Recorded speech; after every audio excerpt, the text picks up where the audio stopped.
A lot of people chose to go to George Mason because they felt welcomed and included and accepted for who they are. And so to have a speaker at your graduation after you busted your behind for 4 years, maybe even more than 4 years to get your degree, and you're not having to celebrate that accomplishment in front of somebody that goes against who you are as a person, it would outrage anybody. You know what? I'm gonna just say it. I don't go there anymore. I got my degree. Whatever. You are literally a black man running a diverse and inclusive campus. You literally sat there, saw this man's name come across your desk to be the speaker at this graduation ceremony, and you thought that was a good idea. We're holding you to the standards that you set for yourself as a university that is diverse, that is inclusive. If that is what you claim to be, then you have to uphold that with every decision that you make for the university.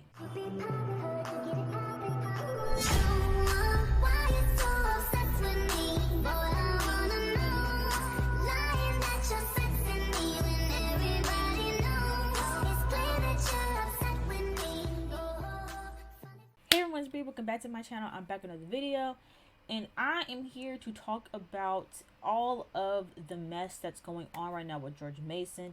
I feel like at least once a year George Mason does something to upset the whole community or a subset of the community, and today is no different. So apparently they have announced the commencement speaker for the graduating class of spring 2023. And for some reason, and I don't know who was in charge of this, who was on the committee for deciding who the commencement speakers are, but whoever was in charge of the decision this year, they have decided to go with Virginia Governor Glenn Youngkin. Now, there are a plethora of reasons as to why this is problematic, mostly because you have to take into context the school that he is speaking at, the community that he is speaking to, and what George Mason is supposed to represent. George Mason is supposed to represent a school that is very diverse, that is very inclusive. That's literally the selling point of George Mason. That's why I chose to go to George Mason. And you know, I've talked about this in previous George Mason videos. I don't know if it's still like this today, but at the time that I was looking at colleges, George Mason was considered the most diverse school in Virginia. And that was one of the main selling points for me, because I wanted to go to a school that was diverse, with people from different backgrounds, different identities. Like, that is something that I actively was looking for in a college. I didn't want to go to a college where it was all the same, regardless of what that looked like. I wanted to go to a school where there was such a huge variety of people in the community. And so for, you know, a school like George Mason to pride themselves on being diverse and inclusive, to pick a speaker that goes against those very ideals doesn't make any sense. And so of course people were outraged. I actually saw the news on Twitter when the tweet first went live, and already I saw people just upset. And then of course it started to catch wind. People were reposting it on, you know, Instagram. I reposted it on Instagram, and the more people heard about it, the more upset and outraged that people got. And the thing is, it's not just about having differing opinions, because like I said, his political views are very damaging to certain communities. And when your school supposedly represents and supports those communities, to pick a speaker that goes against that is just very, very insulting as a student. And so before I get into more of my thoughts, I wanted to go into some of the facts. Now, this video is not a full-length breakdown on, you know, Governor Glenn Youngkin. I'm not going to go into like his whole backstory. I'm not going to go into his whole political history. I'm just going to pull a few notes that I've seen online. If you guys want to do a deep dive on him, by all means, I actually encourage you to do so, because I have spoken to a few individuals, and a lot of people, not a lot of people, but there's a good amount of people who still don't really know who he is, what he stands for, and why people are outraged. So I think it's important to look at some of the things that he supports. Now, I am pulling this up from GMU Dems. Yes, I'm looking at a Democratic page. You can say what you want about the information being biased or whatever, but I'm pretty sure all this information can be backed up when you look into what his specific political views are. These are just the highlights. Like I said, I didn't want to pull up like a whole, because I did try to find like an article or two, and it was just very, this video would be an hour long, and I'm not trying to make this video long because I just kind of want to talk about like how it's affecting the Mason community. I'm not here to do a deep dive on this man, and so I'm just pulling the highlights. But if you want to pull highlights from a different platform and look into it yourself, like I said, I encourage that. But I'm just looking for a quick few highlights. This post reads, because they posted, the reasons why picking someone like him would be problematic. And so they have said that the Youngkin administration opposes LGBTQ plus rights and has rolled back on protections for trans students while introducing policies that would force educators to out closeted LGBTQ plus students. Why should trans and other LGBTQ plus graduates be forced to listen to a speaker who wants to strip them of their rights? And I agree with that. Like I said, George Mason, because again, we're holding the school accountable because of how they represent themselves. Now, if George Mason was like this very, conservative, like Catholic school, then maybe you could argue that it makes sense for the image of the school, even if you as a student don't agree with that. But again, for Mason to position themselves the way that they have, to be diverse and inclusive, to pick someone that is completely against that just doesn't make any sense. And a lot of people chose to go to George Mason because of that, because they felt welcomed and included and accepted for who they are. And so to have a speaker at your graduation after you busted your behind for 4 years, maybe even more than 4 years to get your degree, and you're not having to celebrate that accomplishment in front of somebody that goes against who you are as a person, it would outrage anybody. And so I completely understand that. And then going to the next slide. Okay, yeah, they basically said what I just said, that they advertise themselves on its diversity. So why would they pick somebody that is going against that? And so there's that. I also have this post pulled up from NBC Washington. I found this carousel that kind of goes into a few of his political views further. He has also stated that he is pro-life. Now, the pro-life, pro-choice argument, it's tricky. I think that at the end of the day, you should just do what's best for you and your body. I think trying to enforce laws to force everybody to do what you believe we should do when it comes to women's bodies, I just think is just so wrong. People automatically assume that pro-choice is pro-abortion, and that's literally not it. Pro-choice is literally that you can make the choice, as women should have the choice to do whatever they want with their body, especially if they, were abused. I mean, even if they weren't abused, but just because that's just kind of the go-to, right? Like if you were taken advantage of, I'm not gonna say the word, but y'all know what I mean. Or if your health, your life is at risk, whatever the case may be, or even like again, it doesn't matter what the reason is. If a woman decides that they don't want to continue on with their pregnancy, that should be their right to do. And if you don't believe in that, then that's the choice that you can make for your household. That keyword choice. People can choose. People can choose to keep the baby or not keep the baby. I don't think that you should force your ideals onto people. And I hate that that's kind of where we are in society now. People can't agree to disagree. People aren't allowed to have their own opinions. Everyone has to have an extreme opinion. And then if you don't have the same opinion as someone else, then you get attacked and ridiculed for it. And now we're seeing, like, even with the government, like, they don't believe in people having their own choices. Like, they believe in making the choices for other people, even when it comes to their bodies and their health, which I think is really scary, that that we're at this point now where it's like people like they literally can't handle if someone doesn't agree with them. Okay, so I'm pulling up this article from the U.S. News and World Report, and it says, days into his administration, Youngkin signed an executive order and in the use of divisive concepts, including critical race theory in public education. So basically, he wants to eliminate any conversations in regards to race, which includes the history of slavery, among other things. Um, and so yeah, like there's just so many things that he's put into place and that he advocates for that harm certain communities, minorities, LGBTQ plus. Like, and again, it's like to have someone like him at a school like George Mason. It's like, of course, people are outraged, and I just, and of course, I did see some of the comments from people of the other side who were making the argument that just because he's the governor of Virginia that we should be okay with this. And it's like, no. No, that's not how this works. And so yeah, I don't quite understand why they thought this was the right decision.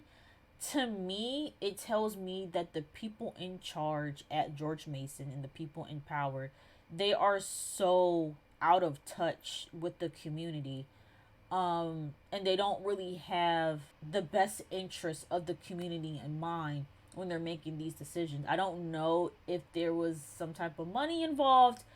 I don't know if the governor maybe, you know, funded something. Like, I don't know if there's like a money thing going on here. I don't really know. Or if the people in charge, if they secretly have the same views as him and they didn't see a problem with him being there. There's a lot to question here. And I know that again, like a big portion of the Mesa community is very, very upset. I know people tend to assume in these situations that it's just black people or black Mason that's upset, but I have seen a variety of people expressing their anger and their disappointment with this choice. Um which kind of brings me to my next point, right? And you know what? I'm gonna just say it. I don't go there anymore. I got my degree, whatever. So, for us to have a president of the school that is a person of color to let this slide. Um, Again, I'm side eyeing it. A lot of people are side eyeing it because it's just like, out of all people, right? Because first, there is a lot of performative activism that goes on, like with certain people in power. There's a lot of, people being performative and stuff like that when it comes to these colleges, right? And so with certain people, it's like, okay, like, like surprised but not surprised. But with this particular individual, it's like you are literally a black man running a diverse and inclusive campus, and you somehow thought, because I'm sure he had to approve it. There's no way they picked a commencement speaker and didn't get approval from the president of the university. And so it's like you literally sat there, saw this man's name come across your desk to be the speaker at this graduation ceremony, and you thought that was a good idea, given everything, given the fact that this man has signed off on legislation to prevent children from learning about the history of our people. Like, what? And I'm not gonna say the word, but y'all know what, if you black, you know what word I'm thinking of. It's just like, really? So it really just makes you side eye, the whole university. And this is not the first, second, third time that George Mason has made some questionable decisions that have just upset people. I mean, I've made my little videos here and there about some of the things that George Mason has done. A lot of it surrounding COVID. I think the way Mason handled COVID was just awful. I spoke about how I caught COVID the first week of school and how that whole process went with me staying at the Globe and how horrible of an experience that whole situation was. I've talked about the mess that happened when they were collecting the COVID tests, like the company that they used, and how they were losing people's tests, and like it's so there's a lot of things that, and, things happen, mistakes happen, so it is what it is with that. But I think with this, you can't really extend any type of grace with this situation. It's very insulting. And I can definitely see people not attending commencement. I see one of two things happening. I see either the governor speaking to a empty room because no one is going to go. I see people potentially protesting this. Which actually there is a protesting happening. I just saw it posted on Instagram. It's actually a protest that's going to be happening this upcoming Wednesday. So I'm curious to see how that's going to go. How many people are going to show up? What the crowd is going to be looking like for that. I know there's a petition going around right now. It's almost at 5,000 signatures. So please do not sit up here and tell me that it's a small group of people that are upset. And because I saw some people say like, oh, like Mason is more conservative than you think. From them signatures, it don't look like it. And I could also imagine that there might be some conservatives that also don't agree with this man, being the commencement speaker. Like there are just so many reasons and layers as to why he's not a good speaker to have. And so anyway, I see him either speaking to an empty room, or I see everyone, getting there and it's like a full packed room. And then as soon as he starts speaking, everybody walks out. Either one of those options would be great. I would be happy to see either one of those. Either no one shows up and it's empty, or everybody shows up and either a protest happens or a walkout happens. I think something needs to happen because Mason keeps playing in our faces, and I really think it's time for the community to take back control. Because things like this cannot keep happening. I mean, we've seen little things happen here and there with certain organizations on campus being rude and disrespectful to certain groups on campus and nothing being done about it. We've seen issues with, GMU police. I really think this is the time that the Mason community needs to stand up, and they need to protest, and they need to demand respect. We pay too much money to go to this school for them to be playing in our faces like this. And so, like everybody is just very, very upset. There's been a few statements put out, and I'm actually going to read. So BLACC, which also stands for the Black African Heritage and Caribbean Coalition, for anyone who did not know what that stood for. They put out a statement 2 days ago, and it reads, Mason Nation, we write to you once again, disappointment, devalue, and disturb. Today, George Mason University announced Glenn Youngkin as the selected 2023 commencement speaker for our university. We've experienced Youngkin having a history of promoting racist, homophobic, and transphobic policies. He has advocated for the eradication of teaching factual history in our United States, opposed same-sex marriage, and proposed policies that would limit access to health care for transgender individuals. He has also made comments that are offensive and derogatory towards individuals with disabilities. Oh, so he's even coming for the people with disabilities. See, yeah, no, I don't know why they thought this man was a good choice. These views and actions are not aligned with the values of our institution. As a university that prides itself on diversity, inclusivity, and equality, we cannot allow someone with such harmful beliefs to address our graduates on such a monumental day. And that's really what it boils down to. It's just the fact that George Mason, if y'all didn't want to be this diverse and inclusive school, then y'all shouldn't have promoted your school like that. Like, we're holding you to the standards that you set for yourself as a university that is diverse, that is inclusive. If that is what you claim to be, then you have to uphold that with every decision that you make for the university. Then it also reads, it is our responsibility as members of this community to stand up against bigotry and intolerance. We must demand that our administration acts and removes Youngkin as the commencement speaker. We cannot allow our university to provide a platform for someone who actively promotes discrimination and hate. Commencement Day is a time where we must celebrate the great accomplishments of our graduating class. We cannot allow the actions of Mason leadership and leaders of the Commonwealth who have proven not to care about the freedom of education and expression taint the spirit of our community nor the significance of our peers and colleagues' big day. Mason Nation, if you have if you share our concerns, we urge you to sign the petition and join the fight in removing Glenn Youngkin as the commencement speaker. The petition link the petition link that can be found in our link tree. We must come together and make our voices heard. Let us call on our administrations to do the right thing and take a stand against bigotry. In discontentment, outraged students of George Mason University. And I love that they put just outraged students in general and not just, outraged, not to say that the black community ain't upset, but again, it's like, this is a everybody issue. This is not just a black issue. This is not just a LGBTQ plus issue. This isn't just a disability issue. Like, this is an everybody issue. Like, this affects so many different groups of people that it's really going to take the entire community to come together and, create some type of change. And I'm actually going to go ahead and check out the petition to see how many signatures we're at. So I'm currently recording this video on Saturday, March 25th.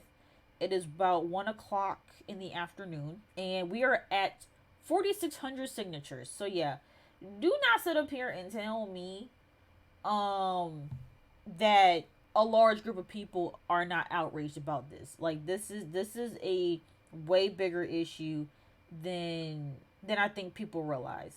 And yeah, like I said, there apparently is going to be a protest this upcoming Wednesday, and so I'm hoping that the protest goes well. I have my own opinions about protests. I don't necessarily think causing damage to buildings is the best route to go. So I'm hoping it doesn't go that route. I'm hoping it can be like a peaceful protest, and that it can, really just get that conversation going with the people that it needs to happen with.